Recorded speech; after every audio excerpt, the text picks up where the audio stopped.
This is Richard Wolff with a response to an AskProfWolff question sent in by our Patreon community. And this question was sent in by Petunia, which is the one name she gave. I'm assuming it's a she. She says she lives in a small town in Arkansas, where they are very well served, she says, by a cooperative, in this case an electric utility cooperative, providing the electricity that they need. And she goes on to ask, is it possible for there to be a union? In this case, a union of consumers of something, like electricity from a co-op, that is in some way like the union of people who work in an enterprise, indeed, possibly an enterprise that produces electricity. I like Petunia's question because of the answer it enables me to give. So the brief answer is yes. Not only could there be a union of consumers, there should be.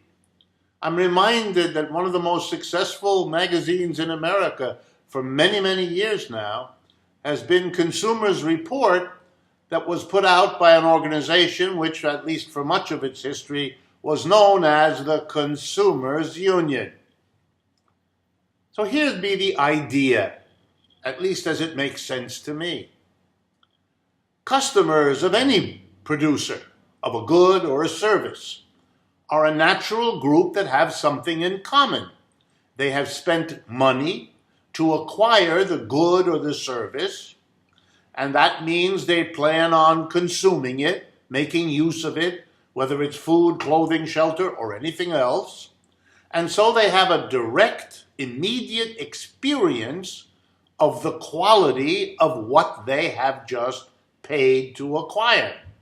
They are therefore in an excellent position, individually and as a group, to comment on, to advise a producer how to make changes that might make the good or service more effective, more desirable, more useful. And of course, there should therefore be a dependence of the producer on the consumer, which we already have because the producer needs the consumers to buy it. But now we're enriching that dependence by giving the consumers extra leverage. Beyond choosing whether or not to buy the object, they can also advise the producer how to make a better product, which is very important. Likewise, there's the union of the workers who can advise the employer on how to treat people in a humane way, how to make the work process go better, save energy, save the environment, be more efficient, all of the things that workers, individually and even more in a united way, can do. I would go so far, because I'm not a devotee of capitalist enterprises, to think that enterprises would be better off if they were run, and here comes the interesting thought that Petunia's question raises, if they were run by a union of workers interacting regularly with a union of consumers. Because those are the people with the greatest stake in this enterprise. Those who depend on it for their livelihood, and those who depend on the consumption of what the enterprise produces. The vast majority of stakeholders in any enterprise are the workers on the one hand, and the consumers of the output on the other. The capitalist is a tiny minority of the stakeholders.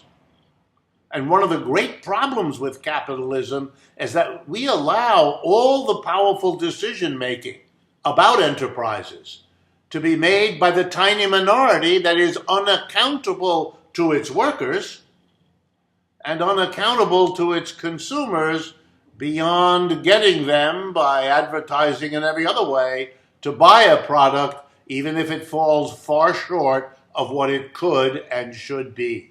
So yes, let's have unions of consumers, let's have them get together with unions of workers, and together make a better economy run by them together, co-respectively, than the one we have now.